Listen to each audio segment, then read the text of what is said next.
Comentários sobre o Viver. Volume 2. Breves textos. Livro de Jiddu Krishnamurti. A fusão do pensador e de seus pensamentos. Era um lago pequeno, mas muito bonito. A grama cobria suas margens e alguns degraus levavam até ele. Havia um pequeno templo branco em uma das extremidades e à sua volta palmeiras altas e esguias. O templo era bem construído e bem cuidado. Estava imaculadamente limpo e naquela hora, quando o sol estava bem por trás do bosque de palmeiras, não havia ninguém lá, nem mesmo o sacerdote que tratava do templo e de seu conteúdo com grande veneração. Esse templo pequeno e decorativo transmitia uma atmosfera de paz ao lago. O lugar era muito quieto e até os pássaros estavam silenciosos. A brisa leve que balançara as palmeiras estava diminuindo e algumas nuvens flutuavam pelo céu, radiante com o sol do entardecer. Uma cobra nadava no lago, aparecendo e desaparecendo entre as folhas de lótus. A água era muito clara e havia lótus rosas e violetas. Seu perfume delicado mantinha-se próximo da água e das margens verdes. Não havia nada se movendo agora, e o encantamento do lugar parecia encher a terra. Mas a beleza daquelas flores, elas estavam muito imóveis e uma ou duas começavam a se fechar para a noite, expulsando a escuridão. A cobra cruzara o lago, viera até a margem e estava passando por perto. Seus olhos eram como contas negras brilhantes, e sua língua bifurcada estava brincando como uma pequena chama, abrindo um caminho para a cobra passar. Especulação e imaginação são um estorvo para a verdade. A mente que especula jamais pode conhecer a beleza do que é. Ela fica presa na rede das próprias imagens e palavras. Ela ainda estará na sombra de sua própria estrutura e jamais poderá ver o que está além de si mesma. A mente sensível não é imaginativa. A faculdade de criar imagens limita a mente. Essa mente está ligada ao passado, à lembrança, que a torna insensível. Somente a mente quieta é sensível. A acumulação de qualquer forma é uma carga, e como a mente pode ser livre quando está sobrecarregada, apenas a mente livre é sensível. No estar livre encontra-se o imponderável, o implícito, o desconhecido. A imaginação e a especulação impedem o livre, o sensível. Ele passara muitos anos, disse, em busca da verdade. Estivera em torno de muitos mestres, muitos gurus, e estando ainda em sua peregrinação, parara aqui para pedir informações. Bronzeado pelo sol e esguio pelas caminhadas, era um asceta que havia renunciado ao mundo e deixado o próprio país distante. Por meio da prática de certas disciplinas, com grande dificuldade, aprendera a se concentrar e a subjugar seus desejos. Um estudioso, com citações prontamente disponíveis, ele era bom na argumentação e rápido nas conclusões. Aprendera sânscrito, e as frases ressonantes do idioma eram fáceis para ele. De certa forma, tudo isso aguçara sua mente, mas a mente que é aguçada não é flexível, livre. Para entender, para descobrir, a mente não deve ser livre desde o início? Uma mente que seja disciplinada, reprimida, poderá algum dia ser livre? A liberdade não é a meta final, ela deve estar no próprio início, não é? Uma mente que seja disciplinada, controlada, está livre dentro do próprio padrão, mas isso não é liberdade. O fim da disciplina é a conformidade. Seu caminho leva ao conhecido, e o conhecido nunca é o livre. A disciplina, com seu medo, é a ganância da realização. Estou começando a perceber que existe algo de errado com todas essas disciplinas. Embora eu tenha passado muitos anos tentando moldar meus pensamentos para o padrão desejado, descubro que não estou chegando a lugar algum. Se os meios forem a imitação, o fim deverá ser uma cópia. Os meios criam o fim, não é? Se a mente for moldada no início, ela também deverá estar condicionada no fim. E como uma mente condicionada poderá um dia ser livre? Os meios são o fim. Eles não são dois processos separados. É uma ilusão pensar que, pelos meios errados, a verdade pode ser alcançada. Quando o meio é a repressão, o fim também deverá ser um produto do medo. Tenho uma vaga sensação da inadequação das disciplinas, mesmo quando as pratico, como ainda o faço. Elas são agora quase um hábito inconsciente.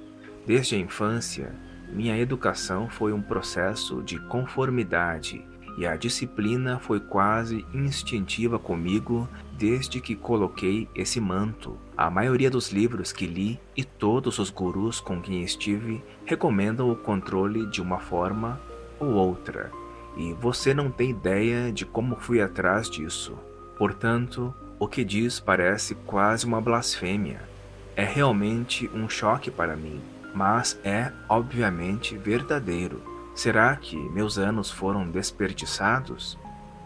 Eles teriam sido desperdiçados se suas práticas agora impedissem o entendimento, a receptividade à verdade, ou seja, se esses impedimentos não fossem observados com sensatez e profundamente entendidos.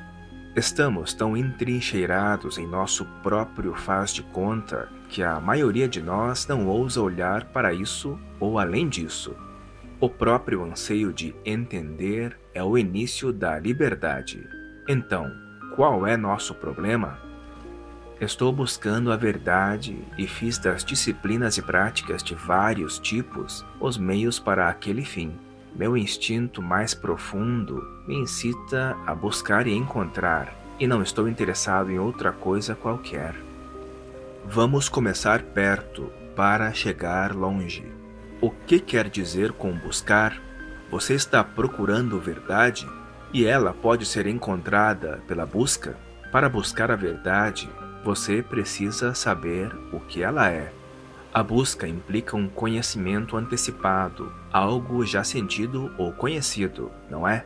A verdade é algo a ser conhecido, reunido e mantido. Não é a insinuação dela uma projeção do passado, e assim, não a verdade em absoluto, mas uma lembrança? A busca implica um processo exterior ou interior, não é? E a mente não deve estar quieta para a realidade ser? A busca é o esforço para ganhar mais ou menos. É a aquisitividade negativa ou positiva. E enquanto a mente for a concentração, o foco do esforço, do conflito, ela poderá estar quieta? Pode a mente ser aquietada pelo esforço? Você pode fazê-la quieta pela compulsão, mas o que é feito pode ser desfeito. Mas não é essencial algum tipo de esforço? Vamos ver. Vamos investigar a verdade da busca. Para buscar, deve haver um buscador, uma entidade separada daquilo que se busca. E existe essa entidade separada? O pensador, o experienciador, é diferente ou está separado de seus pensamentos e experiências? Sem investigar todo esse problema, a meditação não tem significado. Então precisamos entender a mente, o processo do ser. O que é a mente que busca, que escolhe, que tem medo, que nega e que justifica? O que é pensamento? Nunca abordei o problema dessa forma, e agora estou bastante confuso. Mas, por favor, prossiga. O pensamento é sensação, não é? Por meio da percepção e do contato, existe a sensação. Disso surge o desejo. Desejo por isso e não por aquilo. O desejo é o início da identificação. O meu e o não meu. O pensamento é a sensação verbalizada. O pensamento é a resposta da memória, a palavra, a experiência, a imagem. Pensamento é transitório, mutável, impermanente e ele está buscando a permanência. Portanto, o pensamento cria o pensador, que depois torna-se o permanente. Ele assume o papel do sensor, do guia, do controlador, do moldador do pensamento. Essa entidade permanente e ilusória é o produto do pensamento, do transitório. Essa entidade é pensamento. Sem o pensamento, ela não existe. O pensador é composto de qualidades. Suas qualidades não podem ser separadas dele mesmo. O controlador é o controlado. Ele está simplesmente jogando um jogo enganoso consigo mesmo. Até que o falso seja visto como o falso, a verdade não existe. Então, quem é o que vê, o experienciador, a entidade que diz "eu entendo"? Enquanto há o experienciador lembrando da experiência, a verdade não existe.